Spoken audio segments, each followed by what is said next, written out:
Guys, welcome back to your YouTube channel Pioneer Talks.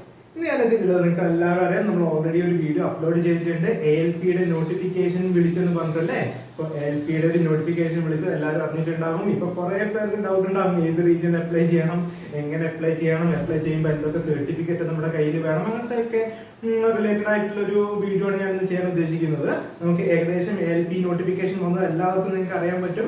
ALPയുടെ notification വന്നിട്ടുണ്ട് 20-ാം തീയതി. ഇന്ന് മുതലാണ് നമുക്ക് എന്ത് ചെയ്യാൻ പറ്റുന്നത്, വീഡിയോ അപ്ലൈ ചെയ്യാൻ പറ്റുന്നത്.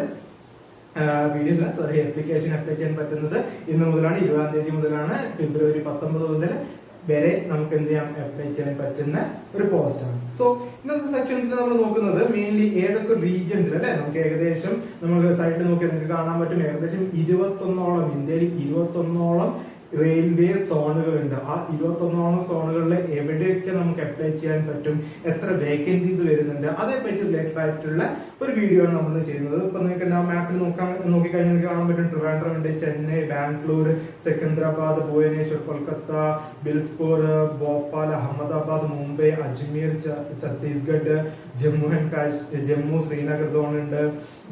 അങ്ങനെ കുറെ പേര് ഏകദേശം ഒരു 20 ലിസ്റ്റ് ഞാൻ ഇടാം. ഏകദേശം ഒരു 21 മാപ്പ് നോക്കിയാണെങ്കിൽ കാണാൻ പറ്റും ഏകദേശം 21ഓളം സോണുകൾ ഉണ്ട്. അതിൽ ഓരോ റീജിയൻസിൽ വരുന്ന വേക്കൻസീസ് കൂടി നമുക്കൊന്ന് ചെക്ക് ചെയ്യാം. ഓക്കെ, അപ്പൊ നമുക്കിത് അപ്ലൈ ചെയ്യാനുള്ള ഡേറ്റ് നോക്കാം. അപ്ലൈ ചെയ്യാനുള്ളത് ഡേറ്റ് 20/1/2024 മുതൽ ഈ 19/2/2024 വരെയാണ് നമ്മുടെ ഡേറ്റ് വരുന്നത്. അത് നോക്കാം. അതേപോലെ മെഡിക്കൽ സ്റ്റാൻഡേർഡുകളൊക്കെ വരുന്നുണ്ട്.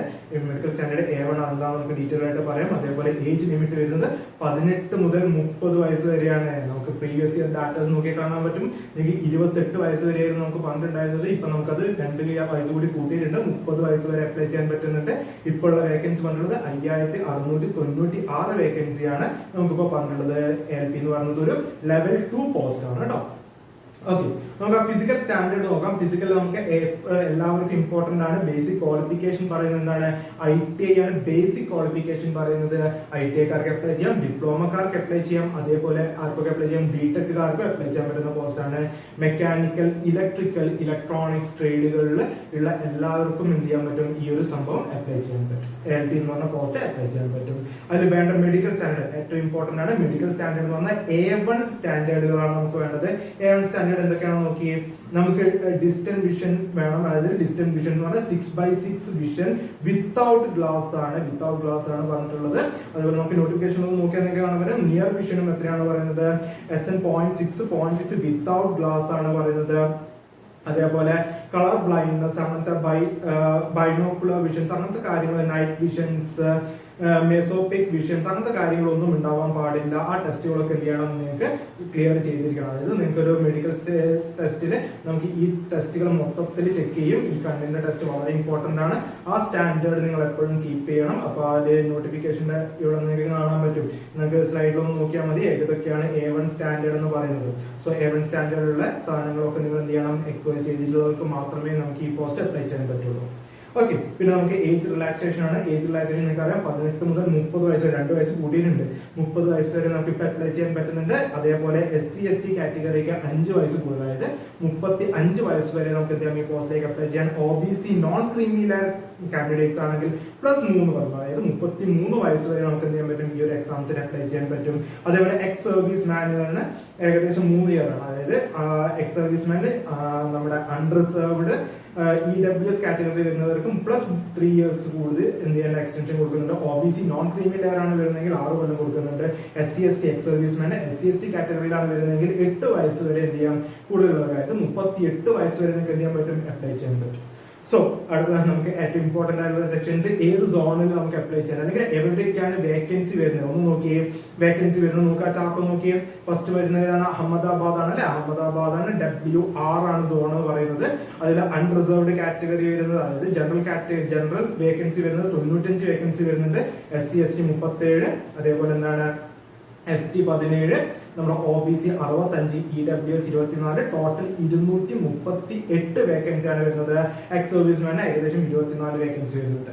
അതേപോലെ അജ്മീർ ആണെങ്കിൽ ടോട്ടൽ വേക്കൻസി നിങ്ങൾ ഓരോ സെക്ഷനായിട്ട് നിങ്ങൾ നോക്കിയാൽ മതി. ടോട്ടൽ വേക്കൻസി വരുന്നത് 228 വേക്കൻസിയാണ്.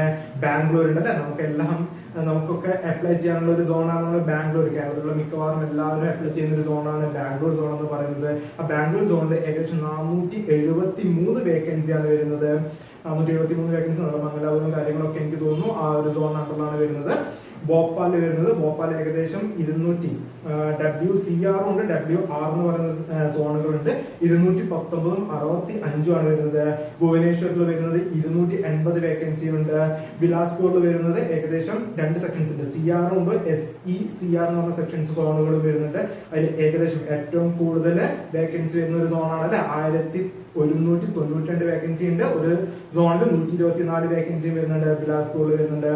അതേപോലെ ചണ്ഡീഗറിൽ വരുന്നത് ഏകദേശം 66 വേക്കൻസി. ചെന്നൈയിൽ 148 വേക്കൻസിയാണ്.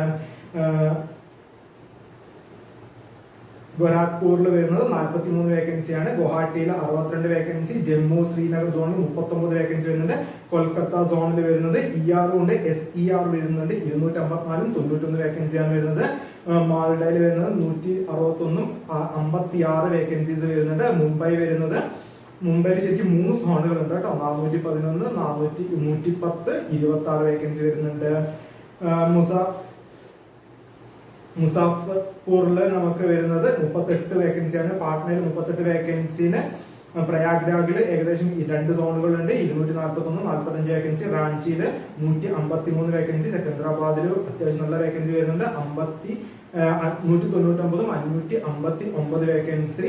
സിലിഗുരിയിൽ 67 വേക്കൻസി. അതേപോലെ ട്രിവാൻഡ്രം, നമ്മുടെ സോണായത് ട്രിവാൻഡ്രത്തിൽ ഏകദേശം 70 വേക്കൻസി. അതേപോലെ എക്സ് സർവീസ്മാൻ്റെ ലാസ്റ്റ് കോളത്തിൽ കൊടുക്കുന്നുണ്ട്, എല്ലാവരും ഒന്ന് ശ്രദ്ധിക്കാം. ഏകദേശം ടോട്ടൽ വേക്കൻസി വരുന്നത് 5696. അതേപോലെ എക്സ് സർവീസ്മാന്റെ വേക്കൻസി വരുന്നത് 572 വേക്കൻസീസുമാണ് വരുന്നത്. സോ ഈ വേക്കൻസീസ് ഒക്കെ നിങ്ങൾ എന്ത് ചെയ്യുക, നല്ലതുപോലെ ഒന്ന് ചെക്ക് ചെയ്യുക. ഏറ്റവും കൂടുതൽ നിങ്ങൾക്ക് ഏത് സോണിലാണോ നിങ്ങൾക്ക് ഏറ്റവും സ്യൂട്ടബിൾ ആയിട്ടുള്ള, നമുക്ക് കേരളത്തിലുള്ള മിക്കവാറും എല്ലാവരും അപ്ലൈ ചെയ്യുന്നത് ഒന്നെങ്കിൽ കേരള സോൺ ആയിരിക്കും, അതായത് ട്രിവാൻഡ്രം സോൺ ആയിരിക്കും, അല്ലെങ്കിൽ Chennai zone, Bangalore zone, Secunderabad zone. ഈ സോണുകളിലേക്ക് മിക്കവാറും എല്ലാവരും സൗത്തിലായിരിക്കും നിങ്ങൾ എല്ലാവരും ഓറിയന്റഡ് ആയിട്ടുണ്ടാവുക. ആ സൗത്ത് സോണിൽ ഇത്രയും വേക്കൻസിയാണ് ഇപ്പം ഇത്രയും വേക്കൻസിയാണ് റിപ്പോർട്ട് ചെയ്തിട്ടുള്ളത്. ഇതിൽ കൂടുതൽ വേക്കൻസി വരാനുള്ള ചാൻസുകൾ കൂടുതലാണ്. സോ ഇപ്പം വേക്കൻസി കുറവാണെന്ന് വിചാരിച്ചിട്ട് ഒരിക്കലും എന്ത് ചെയ്യാൻ പാടില്ല, നിങ്ങൾ അപ്ലൈ ചെയ്യാതിരിക്കരുത്. നിർബന്ധമായിട്ട് നിങ്ങൾ എന്ത് ചെയ്യാൻ അപ്ലൈ ചെയ്യാം. അതേപോലെ എന്താണ് നമ്മുടെ അപ്ലിക്കേഷൻ ഫീസ്, എല്ലാവർക്കും ഒരു ഡൗട്ട് ഉണ്ട്. റെയിൽവേ സാധാരണ 100 രൂപയൊക്കെയാണല്ലോ SSC വരുന്നത്, റെയിൽവേ എന്താണ് ഇത്രയും ഫീസ് വാങ്ങിക്കുന്നതൊക്കെ ചോദിക്കുന്നുണ്ട്. അപ്ലിക്കേഷൻ ഫീസ് ആയിട്ട് പറഞ്ഞിട്ടുള്ളത് എത്രയാണ്? 500 രൂപയാണ് ജനറൽ കാൻഡിഡേറ്റ്സിന് വരുന്നുള്ളത്, ജനറൽ ആൻഡ് OBC കാൻഡിഡേറ്റ്സിന് പറഞ്ഞിട്ടുള്ളത്. ഈ 500 രൂപയിൽ 400 രൂപ നിങ്ങൾക്ക് എന്ത് ചെയ്യുന്നുണ്ട്, ഫസ്റ്റ് സ്റ്റേജ് എക്സാംസ് എഴുതി കഴിഞ്ഞാൽ നിങ്ങളുടെ ബാങ്ക് അക്കൗണ്ടിലേക്ക്, ബാങ്കിന്റെ ട്രാൻസാക്ഷൻ ചാർജുകൾ ഒഴിച്ച് ബാക്കി നിങ്ങളുടെ അക്കൗണ്ടിലേക്ക് എന്ത് ചെയ്യുന്നുണ്ട്, റീക്രെഡിറ്റ് ചെയ്യുന്നുണ്ട്. അതിന്റെ കാരണം എന്ന് പറയുന്നത് കുറെ പേര് ആവശ്യമില്ലാതെ അപ്ലൈ ചെയ്ത് വെക്കുന്നുണ്ട്. ഫ്രീ ആണെന്ന് പറയുന്ന സമയത്ത്, അല്ലെങ്കിൽ 100 രൂപയാണെന്നൊക്കെ പറയുന്ന സമയത്ത് അതിന് വേണ്ടിയിട്ട് ഒരു സെക്യൂരിറ്റിക്ക് വേണ്ടി മാത്രമാണ് ഈ ഒരു എമൗണ്ട് വരുന്നത്. അപ്പൊ നിങ്ങൾ ഫസ്റ്റ് സ്റ്റേജ് എക്സാംസ് എഴുതിയിട്ടുണ്ടെങ്കിൽ ഈ ഒരു 400 റുപ്പീസ് നിങ്ങൾക്ക് എന്ത് ചെയ്യുന്നത് തിരിച്ച് നിങ്ങളുടെ അക്കൗണ്ടിലേക്ക് വരുന്നുണ്ട്. അതേപോലെയാണ് നിങ്ങളുടെ SC ST ഫീമെയിൽ കാൻഡിഡേറ്റ്സ്, ട്രാൻസ്ജെൻഡേഴ്സിനൊക്കെ എന്ത് ചെയ്യുന്നുണ്ട്, EBC എക്കണോമിക്കലി ബാക്ക്വേർഡ് ക്ലാസ്സിലൊക്കെ നമുക്ക് എന്താണ് കംപ്ലീറ്റ്ലി ഫ്രീ ആണ്. അതിൽ 250 രൂപ ഇപ്പോൾ വാങ്ങിക്കുന്നുണ്ട്. ഈ 250 രൂപ എന്ത് ചെയ്യുന്നുണ്ട്, നിങ്ങൾക്ക് ഫസ്റ്റ് സ്റ്റേജ് എക്സാംസ് എഴുതിയിട്ട് അറ്റംപ്റ്റ് ചെയ്താൽ മതി. അറ്റംപ്റ്റ് ചെയ്തിട്ടുണ്ടെങ്കിൽ ഈ 250 നിങ്ങളുടെ അക്കൗണ്ടിലേക്ക് തിരിച്ച് കയറുന്നു. ഓക്കെ, അപ്പൊ ഇത്രയും കാര്യങ്ങളാണ് നമുക്ക് മെയിൻ ആയിട്ട് പറയാനുള്ളത്. ഇനി നിങ്ങൾക്ക് മെയിൻ ആയിട്ട് നിങ്ങളുടെ മൈൻഡിൽ ഏത് സോണിൽ അപ്ലൈ ചെയ്യണം എന്നല്ലേ, ഏത് സോണിൽ അപ്ലൈ ചെയ്യണം എന്നുള്ളത് കട്ട് ഓഫ് മാർക്ക് ഒക്കെ വെച്ചിട്ട് നമുക്ക് എന്ത് ചെയ്യാം, നമുക്ക് നെക്സ്റ്റ് വീഡിയോസിൽ നോക്കാം. നിങ്ങൾ കണ്ടിന്യൂസ് ആയിട്ട് വീഡിയോസ് ഒക്കെ വാച്ച് ചെയ്യാം. കൂടുതൽ വീഡിയോസിനായിട്ട് നമ്മുടെ ചാനൽ എന്ത് ചെയ്യാന്നുള്ളത് ഒന്ന് സബ്സ്ക്രൈബ് ചെയ്യാം. അപ്പോൾ എങ്ങനെ അപ്ലൈ ചെയ്യാം, ഏത് സോണിൽ അപ്ലൈ ചെയ്യാം എന്നുള്ളത് നമുക്ക് നെക്സ്റ്റ് വീഡിയോയിൽ